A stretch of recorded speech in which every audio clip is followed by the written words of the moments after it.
Alam mo ba, Bes, na pwede na palang mag-invest sa halagang 20 pesos sa isang mutual fund company? Oh, talaga? Totoo ba yan?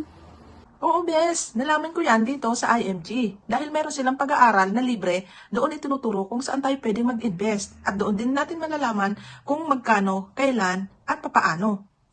Maka-scam naman yan. Nakakatakot ngayon, daming scam. Scam? Hindi, Bes. Kaya nga sila may pag-aaral eh. Meron silang training na libre at doon nila itinuturo kung papaano, saan, kailan, magkano ang dapat natin i-invest. 20 pesos lang?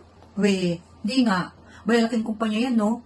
Ayaw naman, Bes. Malalaking company ang pinag-uusapan natin dito. Dahil once na naging member ka ni IMG, meron ka ng initial na 1,000 pesos. Saan galing yung 1,000 pesos? Doon sa membership mo. Ibabalik sa atin ni IMG para meron na tayong initial investment.